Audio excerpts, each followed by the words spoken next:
Continuing from before, Chiron's life hung by a thread. Everyone's attention was focused on the protagonist, filled with skepticism and confusion. How could this happen? How could a commoner dare to act this way towards a noble? No matter how ignorant, one should know these rules. The butler, who directly supervised the protagonist, was at a loss for words in this situation. The family head scrutinized the written testimony with a displeased face. Reina whispered her opinion, but her father was firm in his stance, backed by the evidence in hand. The documents provided by the chief butler contained testimonies from many servants, confirming that this boy had behaved recklessly in front of Rian. This was enough to condemn Chiron to death. Suddenly, Chiron spoke up, "I want to ask something. If I and the young master were friends, what would happen to him?" The other servants began to murmur. "This guy, does he not understand his current situation? He should be begging for his life." Reina was also surprised by the protagonist's attitude. The family head's face darkened. "You dare to ask me that? You ignorant commoner. Do you think a noble would suffer for befriending someone like you?" Hearing this, Chiron breathed a sigh of relief and immediately asserted, "Yes, Rian and I are friends. We've been friends for a year and will always be friends." As soon as he said this, the gathered butlers objected. The family head was even more baffled by the boy's lack of fear. He immediately ordered the chief butler to deal with him swiftly, ensuring the matter wouldn't leak. But Chiron's life seemed destined not to end there. Just as he was being taken away, Rian returned in time. Bursting through the door, he shouted, "I won't let that happen." Reina was overjoyed to see her brother. He continued to yell, "Who dares to kill my friend without my permission? He hasn't committed any fatal mistake. It's just friendship." However, the family head argued that one didn't need to commit a fatal mistake to deserve death. He explained, "Being friends with a noble means the relationship must be equal. Do you think that the commoner sees you as a friend? Many people seek to exploit nobles." Faced with his father's cynical judgment, Rian vehemently denied it. Chiron would never do that. Naturally, the father remained unconvinced. He raised his voice, "Argue all you want, but how can I trust you? Prove that you and Chiron are truly friends." At the mention of proof, Rian hesitated, pondering how to demonstrate the sincerity of a human emotion. His words now held the weight of a life, everything resting on his small shoulders. If he were Chiron, he could easily overcome this. Suddenly, an idea struck him. What if he put himself in Chiron's shoes? The look in the protagonist's eyes reminded Rian of many things. It seemed to draw everything into its gaze. This look increasingly reminded Rian of Chiron's earlier advice. Sometimes, not focusing on minor details could yield better results. Don't focus on the small parts of the opponent, instead, look at the whole. That way, you can see the opponent's true intentions. Rian applied this method now. Look at the whole, look at the whole. Flashing back 30 minutes earlier, Rian had bombarded his teacher with questions. "Master, why won't you let me go? My friend might die." His teacher nodded. "Yes, you're talking about the boy working in the library, right? But he's just a commoner." Hearing those words made Rian sad. "Master, I didn't know you were like this. You taught me that if raising a sword allows us to talk, then anyone can be our friend." His teacher patted his shoulder to calm him. "You don't know what is most important for a noble. Of course, nobles must eliminate anything that threatens their family's status." Despite this, Rian remained resolute in his stance. Clenching his fists, his eyes showed a determination never seen before. This alone was enough to pass his teacher's test. If he couldn't protect his friend, what was the point of becoming a swordsman? His teacher handed him a sword, along with words of wisdom that further motivated Rian to face his father. "I believe in it," Rian shouted with conviction. "I believe Chiron is my friend. The fact that I am Chiron's friend is proof of our friendship." The more the family head Bischoff listened to his son, the more frustrated he became. "This is not a father-son argument," he said. "Even now, the reputation of countless nobles is crumbling. If it means avoiding the downfall of our family, I would even be willing to disown my son." Everyone in the household was shocked by this declaration, including Reina. It was like a bolt from the blue. However, Rian truly accepted the idea of leaving his family. The family head Bischoff shouted, "If you truly think that boy is your friend, stake your life on it." Immediately, Rian drew his sword. The family head couldn't believe his son was doing it. "You're even willing to take up a sword against your father?" he asked. Rian responded, "I'm not pointing my sword at you. I'm just showing my belief." His father, still helplessly denying the protagonist's righteousness, asked, "How can you have friends? You can't even get along with other nobles. Maybe you're keeping someone weaker than you around to comfort yourself." But Rian's eyes were resolute. "You're wrong this time. Chiron is my friend, and he's better than me. I want to help Chiron so he can shine brighter than me." Seeing his friend's bravery, Chiron tried to calm Rian. From the moment I wanted to be friends with you, I knew I would have to choose between our friendship and my life. Even if I die here, I won't regret being friends with you." These words touched Rian's heart, bringing him to tears. He declared to his father, "That's exactly how I feel. Even if I'm isolated, we will still be true friends." Their bond left the family head puzzled. Even if we lack maturity, we are still people with emotions. A true friend doesn't turn their back on you. The servants were also moved to tears by this display of friendship. Suddenly, a voice rang out. "How interesting. I didn't expect to witness such a touching scene in my old age. Youth is truly wonderful." Rian's grandfather appeared, his face full of surprise. Seeing him, Reina felt more at ease. Chiron was surprised to see Rian's grandfather, the general of Thormia and a third-level swordmaster. The old man sat down, chuckling. "This place is still as lively as ever, isn't it? Youth is truly marvelous." However, the family head Bischoff sadly retorted, "Father, this situation is anything but marvelous. Our family's image is on the brink of collapse."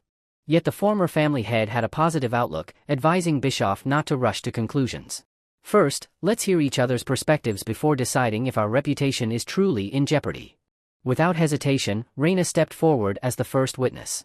She asserted, "Although yesterday was the first time I met Chiron, I could tell he is a very intelligent and talented young man. Furthermore, Chiron fulfilled all the contract's requirements and was supposed to leave the family today. Given these circumstances, it's hard to say Chiron approached us with any malicious intent." Her grandfather nodded approvingly at her response. The grandfather wanted to hear more from other witnesses. "What do you think, my second grandson?" he asked. The second witness, none other than Rian's younger brother Rai Ogent, responded curtly, "I don't like that kid." This statement pleased family head Bischoff, but Rai added indifferently, "However, this has nothing to do with me." This surprising declaration left Bischoff stunned. "You say you don't like Chiron, but then claim you don't care?" Rai simply wanted the matter resolved so they could head to the royal palace. This nonchalant answer made his sister Reina see her usually unpleasant brother in a new light. Their grandfather, amused by Rai's attitude, chuckled. "This is exactly why there's no place like home." He then wanted to hear from someone who had likely observed Chiron the longest. Deputy Butler Temurian, "What do you think?" Before the deputy butler could answer, the head butler was signaling him to stay silent, emphasizing their role as subordinates without personal opinions. However, the deputy butler, having worked closely with Chiron, couldn't lie. Chiron completed all the tasks I assigned him and did so excellently. Moreover, he finished 6 months ahead of schedule. These truthful words displeased the head butler. The grandfather continued his questioning. "Did you know they were friends?" The deputy butler answered without hesitation, "I knew he often went out with the young master, but I didn't know they were friends. However, in my view, if Chiron were an ill-mannered child, he wouldn't have been able to sort 10,000 books." Rian felt satisfied with the current state of affairs, sensing a shift in the atmosphere. The only person still wanting to punish Chiron was the patriarch. Seeing Bischoff's displeased face, the grandfather suddenly changed his mind. "No, I can't agree to this." Both Bischoff and Reina were shocked. The grandfather explained, "I understand that they see each other as friends, but let's stop here. If this relationship continues, rumors will spread, and this could become a political liability for us. Every member of our family is a prominent figure in the kingdom. Rai is even preparing to receive his certification. Besides, what can I do when so many families depend on us?" His words made the servants break out in a cold sweat. Addressing Chiron, the grandfather said, "Chiron, you are a smart child. I trust you understand." The grandfather turned to Chiron. "What do you think?" "Chiron, I want to thank you for teaching my naive grandson about true friendship, but can we end it here?" This question saddened Chiron greatly. He hesitated, then firmly stated, "I cannot." His response astonished everyone, especially Rian. Rian called out to Chiron, but Chiron, pouring his heart out, continued, "If I am a hindrance to Rian, I don't mind seeing him again. However, that doesn't mean I can stop considering him a friend. If you take this into account, I will follow any command." Hearing these heartfelt words, Rian was furious yet relieved that Chiron wouldn't be killed. Chiron knew that abandoning a friend was akin to abandoning a part of oneself. This understanding fueled Rian's anger and friendship, making him lift his sword with determination. He drove his sword into the ground with a resolute declaration. "I, Rian Ogent, the third son of the Ogent family, will become Chiron's sword from this moment on." This declaration, that he would be the sword of a commoner, pushed Bischoff to his limits. The origin of the Knight's Oath dates back to the founding of the Thormia kingdom. In an era of chaos, numerous small and large states fought for territory. Adolf, the strongest among them, succeeded in unifying them all and declared the formation of Thormia. However, the newly established kingdom faced powerful neighboring countries. Thus, instead of purging the defeated kings, they were allowed to rule their territories directly, creating the Knight's Oath. They swore to become a sword wielded only by their master, in exchange for noble status. Breaking this oath meant becoming more contemptible than a mad dog. After his declaration, Rian looked at everyone playfully. What do you think? Now I can't take it back, can I? The grandfather spoke. If I truly see you declaring to become Chiron's sword, then surely the boy must be deserving, right? Answer me, is he truly talented? Or do you see him as talented because you are useless? Rian smiled knowingly at his grandfather's question and immediately affirmed, a sword doesn't judge, it only protects. The main character and the servants were filled with fear and confusion, while the former family head laughed heartily. He confirmed, yes, you immature kids, you need to at least go this far to reach the top. You do have a sharp tongue, but with that mediocre swordsmanship, I feel sorry for your friend for having to accept such a sword. The grandfather then approached Chiron, patting him on the shoulder. He explained, even though the boy isn't the sharpest sword yet, Chiron, he will never betray you. Take good care of my grandson. Hearing this, Chiron bowed his head in thought before responding, thank you for acknowledging me. With the matter resolved, the former family head gave an order. Since you two have sworn to be lifelong friends, I can't simply send you away.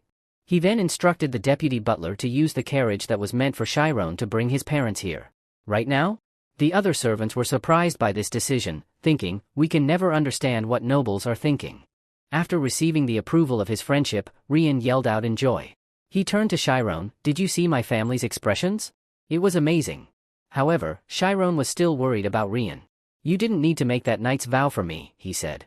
Hearing this, Rian immediately sat up to explain, Chiron, I didn't do it just because you're my friend. Unlike my brother, you have the strength to attract others. I simply chose to bet my life on someone like that. Hearing this, Chiron blushed in embarrassment. What? Why would you say that? It puts too much pressure on me. Chiron then cautioned Rian, if you want to protect me, you'll have to train much harder. At that moment, Reina entered the room, asking Rian if he vowed to become Chiron's sword. Before she could finish, she saw Rian lying on the ground with a wounded heart. Reina then shared some news with Chiron and Rian. Their father was considering enrolling them in the Kaizen Sword Academy. Chiron, you said your swordsmanship is impressive, right? You said it yourself. Hearing this, Chiron broke into a sweat. That far? He asked. Reina affirmed, of course. Now that you've become a member of the family, I've told everyone about your talent. We'll see if anyone is willing to invest in you. They want to help you succeed for Rian's future. Rian, however, was unhappy and shouted, Chiron isn't even going to a sword academy. He's going to be a mage. He's already opened his spirit zone. Reina, shocked, asked, what? The spirit zone? Chiron has already opened it? Realizing the significance of Chiron's magical ability, Reina speculated, so you use your mental world to read your opponent's movements to win. The more she thought about it, the more Reina admired Chiron's skills. The denser the energy in the mental world, the stronger it becomes. Maintaining such density while wielding a sword is incredible. As Chiron received these compliments, his face grew redder. Before leaving, Reina told Rian and Chiron that she would talk to their grandfather about Chiron's path, including the conditions for attending the Sword Academy. Rian, confused, asked, what about my teacher? Reina explained that their teacher had ended his contract yesterday and would say his goodbyes tomorrow morning. This news left Rian worried as he stared at his sword, filled with determination and gratitude for his teacher. Meanwhile, the teacher was silently walking down a forest path, leaving quietly. The butler then informed Chiron that his family had arrived and was waiting in the guest room. This news filled Chiron with joy, his eyes shining with happiness. He eagerly ran down the stairs, causing the servants to worry. When they spoke too formally, Chiron felt awkward and told them, just talk to me like before. The servants, shocked, declined, saying, please, don't say that. We could lose our heads. Switching to the guest room, Chiron rushed in, his emotions overflowing. Mother! Father! He called out. This heartfelt reunion moved everyone watching as the family embraced warmly. Seeing his parents, Chiron couldn't help but notice they looked thinner, realizing they had been worrying about him. Understanding his son's concern, Vincent reassured Chiron, don't worry, we're fine. But why did you call us here? If you're done, you should come home. Chiron explained, no, I've been given a great opportunity. A long conversation ensued as Chiron recounted his experiences and upcoming opportunities. Hearing all this left his parents stunned, especially his father, Vincent. Carefully, Vincent asked, so, you became friends with a noble family's young master while working at the library, and that young master swore a knight's vow to you, allowing you to remain friends? Yes, that's right, Vincent shouted in disbelief. Chiron, tell your father the truth. How could a smart child like you be so deluded? Someone must have treated you badly, right? No matter how Chiron tried to explain, his father refused to believe him. Meanwhile, the family was in chaos when a servant announced, "The head of the family has arrived." Bischoff appeared, happily introducing himself as the head of the house. Chiron's parents immediately stood up, bowing their heads in respect. They couldn't believe they were sitting at the same table as nobles. What on earth was happening? After the meal, Vincent and his wife were served tea. This atmosphere made Vincent reflect deeply. Even if he didn't know what a knight's vow was, he knew they wouldn't treat a peasant family this way. Thus, Vincent began to apologize. "I'm happy that my son is valued so highly, but I'm also very worried. A noble like Ogent swearing a knight's vow to Chiron. I don't get it." Bischoff, tired of the situation, sighed and explained, "I must admit, I'm a bit uncomfortable with this too. However, for the Ogent family, who are militaristic, the knight's vow is absolute. If we discriminate because of social status, it would ruin our honor. So, from now on, we will fully support your son." Bischoff's decision made Chiron realize that as the head of the family, managing and making major decisions, the words decisive and proud truly suited him. Although he found it hard to put a commoner under his protection, he was not afraid of anyone. Bischoff continued, "To get to the point, your son is a spirit world user. The spirit world is not something you can just work hard to achieve. Simply put, it's real talent, born with you. From what I know, he aims to become a mage. I'm considering the Alpia's Magic Academy, one of the 5 most prestigious schools in the country, which would be suitable for him." Bischoff had thoroughly considered this, not saying that one had to attend that school to become a mage, but that failing to do so would waste his talent. However, the biggest issue was his status. Bischoff understood that the Magic Academy was selective and only allowed nobility to enroll, so he made a decision. "We will adopt Chiron." This shocked Vincent. The Ogent family saw this as the only choice after their meeting.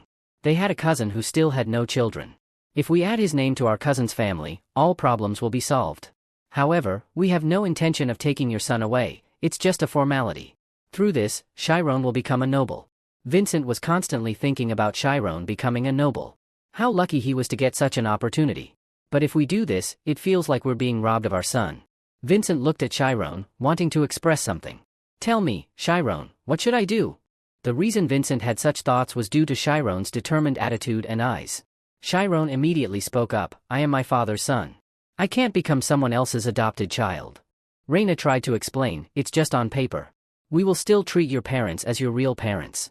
You will achieve your dreams, and nothing will change." The grandfather also chimed in, "You will become a noble. Not everyone gets such an opportunity." But these words didn't change Chiron's mind. He declared, "If I have to change my father, I'd rather stay a commoner." The grandfather, frustrated, replied, "Commoners can't attend the Magic Academy." Chiron nodded, "Then I won't be a mage." This argument left everyone around them bewildered. The grandfather couldn't sit still before Chiron's defiance. "Why are you so stubborn? This world isn't easy. There are things you have to give up to succeed. If you can't do that, is your dream just a child's play?" Chiron continued to express his feelings, "No matter how wonderful my dreams are, they are what I received from my parents. If my parents are the root, my dreams are the fruits nourished by them, knowing how to read and getting the chance to work at Ogent. These are the things I achieved because I have parents as my foundation. This is just an opportunity one got, nothing compared to the countless opportunities my parents have given me. Are you telling me to abandon my roots? That's like telling me to die. Thank you for your offer, but I only have one set of parents." Hearing this, Chiron's grandfather felt a pang of guilt. Vincent then spoke up, "Please adopt Chiron, because he is not our biological son." This revelation shocked everyone. With a sorrowful expression, Vincent explained, "We cannot have children. We received Chiron through an unexpected event. I'm sure you've noticed, but the boy undoubtedly comes from a noble family. He is extraordinary. If he becomes the adopted son of a noble family, he will return to where he belongs. This is not about rejecting his roots." These words left everyone, including the grandfather, sister, and head of the family, stunned. It was something they had suspected since Chiron looked different from his parents. Bischoff, however, questioned whether Vincent was giving up his son. Chiron, still in shock, said, "Father, what are you doing? How can you say this without telling me first?" Vincent sighed, "I'm sorry, but you're grown up now. You need to know the truth." Chiron, with a hint of sadness, responded, "Do you think I didn't know? The reason I never asked was because I chose not to. One only has one set of parents. I wanted that too." Hearing his son's heartfelt words, Vincent realized his mistake. I just didn't want you to give up on your dream because of me, he said. Chiron brushed off his father's concerns. Who's giving up on dreams? If I try hard, opportunities will come. But have you ever thought about how I feel? Who would want their parents to abandon them twice?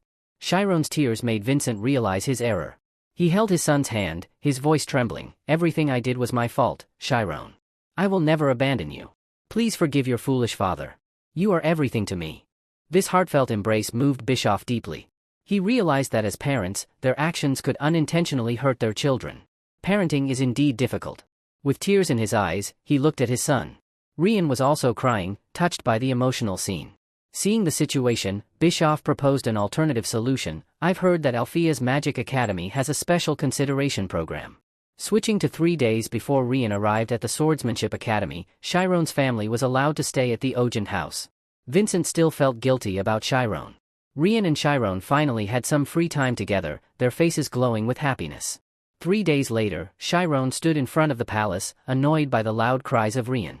Seeing Rian cry, Chiron tried to comfort him. Why are you crying? You'll be off to the Swordsmanship Academy soon. We have to say goodbye. Rian, still upset, exclaimed, how can I not cry? I'm leaving for the academy, and we have to part ways for real. Seeing Rian talk so much, Reina playfully punches him. Focus on graduating first. I worry about you the most. She then turned to Chiron. Don't worry, Chiron. Spend time with your family. Although Reina had spent time with Chiron, she was still amazed by him. He was not just a cute boy, but also thoughtful and steadfast in his beliefs. As Rian and Reina left, they still felt a strong attachment. Chiron waved goodbye and got into the carriage with his parents. The carriage began to move, the wheels turning faster. Suddenly, Chiron heard a shout, remember to surpass them when you get to the Magic Academy. Chiron smiled at his friend's words and responded, you too, Rian. This encounter between two passionate young men marked the beginning of events that would disrupt the continent's balance. The carriages moved away, promising a new start. Switching scenes to a different place, birds chirped noisily. A new scene unfolded at Althea's Magic Academy. Clump sat pensively, turning his teacup. After waiting for a while, he spoke, I've been thinking for 30 minutes. Is the answer yes? The headmaster replied with a slight smile, I'm sorry, but I cannot accept your request. Hearing this, Clump was furious. What did you say? Do you know how much I struggled because of you when I was young? The headmaster, sensing Clump's urgency, mocked, it must be something quite important for you to spout such empty words. However, the special consideration program is not a backdoor for nobles. Each year, we receive numerous requests, but this program has its standards. However, this time was different. The headmaster grew more serious as Clump continued. I'm not asking you to admit someone useless, quite the opposite. This boy is a reflection of you in your youth. The headmaster, intrigued, asked, if he's so talented, why not enter through regular admission? He must not be a noble.